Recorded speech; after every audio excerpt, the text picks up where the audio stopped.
जी निकले इनको मुख्यमंत्री बनाने के लिए।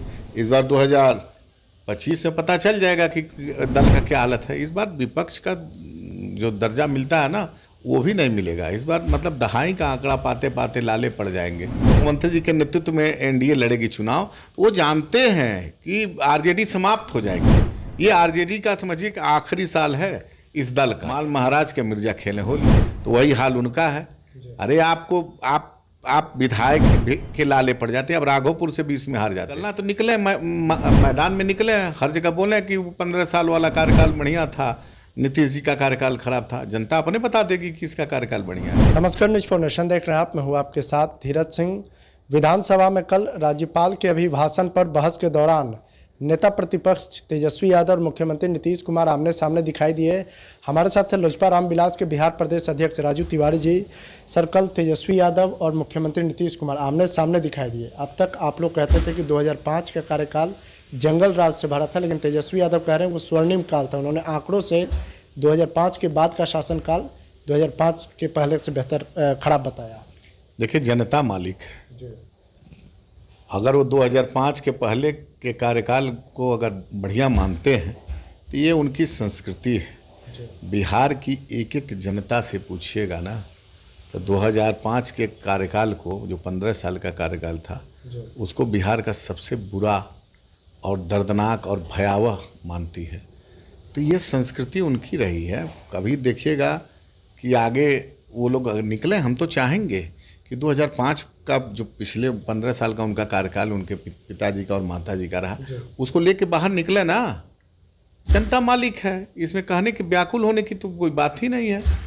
अगर उनको निकलना तो निकले, मैदान में निकले, हर जगह बोले कि 15 साल वाला कार्यकाल बढ़िया था, नीतीश जी का कार्यकाल खराब था। जनता अपने बता देगी कि किसका कार्यकाल बढ़िया है। उनके इस बयान से ऐसा लगता है कि 2025 का जो इस साल चुनाव होना है उसमें नीतीश कुमार बनाम लालू यादव भी मुकाबला देखने को मिल सकता है। इस बार जो गठबंधन है पांचों दल का, मैं आपको बता देना चाहता हूं, एक बार आप याद करिए कि 2015 में अगर मुख्यमंत्री जी की कृपा नहीं होती तो 2 बार ऐसी राजनीतिक घटनाएं घटी बिहार में कि ये आरजेडी का उदय हो गया।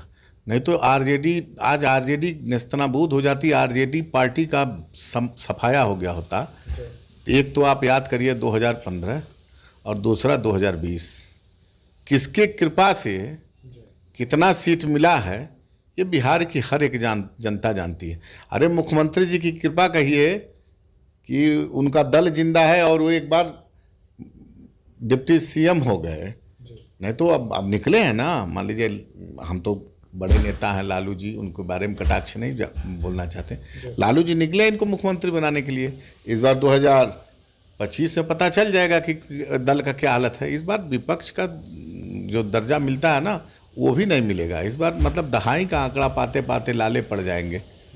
आप कह रहे हैं कि डबल इंजन की सरकार से बेहतर हुआ है, लेकिन राबड़ी देवी का कहना है कि नीतीश कुमार अगर बीजेपी का साथ छोड़े तो हम उनके साथ आने के लिए तैयार है। लालू यादव भी पहले नीतीश कुमार को ऑफर दे चुके हैं। देखिए, ये इन लोगों की संस्कृति रहे है बोलने की। एक तरफ से उनके पार्टी के नेता और उनके तेजस्वी जी मुख्यमंत्री को व्यक्तिगत टिप्पणी कर रहे हैं, जैसे मानसिक कई तरह की। आप समझ रहे होंगे मैं क्या बोलना चाह रहा हूँ। और दूसरी तरफ मुँह बाए खड़े हैं कि हमारे साथ आ जाएं, हमारे साथ आ जाएं। अब व्यक्तिगत निजी हमला क्या क्या नहीं बोला है मुख्यमंत्री के बारे में इन लोगों ने। तो इन लोगों की संस्कृति है। अब एक तरफ बोल रहे हैं कि साफ हो जाएंगे, इनका ये नहीं ठीक है, ये बात नहीं, ये तबीयत ठीक नहीं है, निजी आरोप लगा रहे हैं। और दूसरी तरफ माता, चूँकि इसलिए मैं बता रहा हूँ, लालू जी और राबड़ी जी को पता है इस बार जो चुनाव होगा, अगर मुख्यमंत्री जी के नेतृत्व में एनडीए लड़ेगी चुनाव, तो वो जानते हैं कि आरजेडी समाप्त हो जाएगी। ये आरजेडी का समझिए कि आखिरी साल है इस दल का। इसके बाद इस दल का आता पता नहीं रह जाएगा। आरजेडी को बचाने के लिए इस तरह के बयान वो जानते हैं, हकीकत वो लोग जानते हैं। और ये जो तेजस्वी जी हैं, ये किस परिस्थिति में, ये भी ऐसा नहीं कि नहीं जानते होंगे। उनके मन में होगा कि 2015 में मेरे दल का कैसे उदय है और 20 में किसकी कृपा से हम इतना सीट पा गए हैं। नहीं तो 25-30 सीट से ज़्यादा नहीं मिला होता। एक चीज़ बता दे रहा हूँ आपको, तो ये बात जानते हैं। इसलिए उन लोगों को कहीं न कहीं से एक आशा की किरण दिख रही है, लेकिन वो आशा इस बार टिकने वाली नहीं है, क्योंकि मुख्यमंत्री का काम करने की शैली अलग है और इन लोगों की काम करने की शैली अलग है।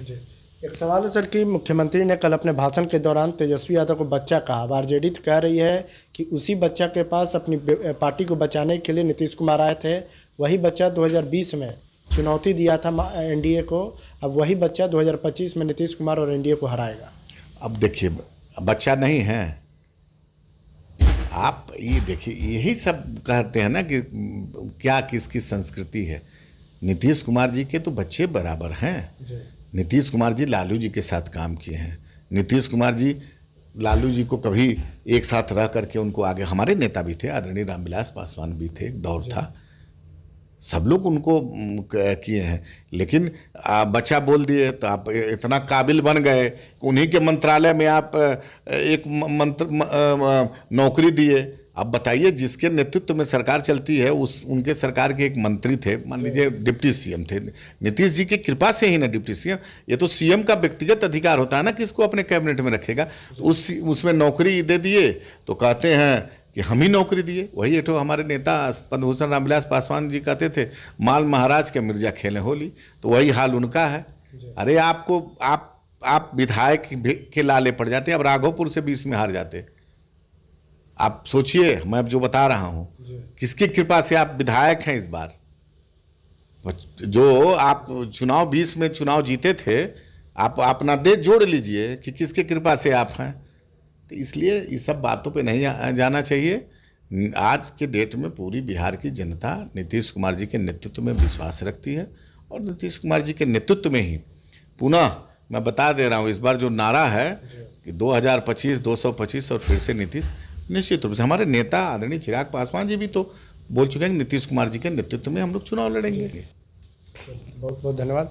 ये लोजपा रामविलास के बिहार प्रदेश अध्यक्ष राजू तिवारी जी। दिल्ली से न्यूज़ फाउंडेशन के लिए मैं धीरज सिंह।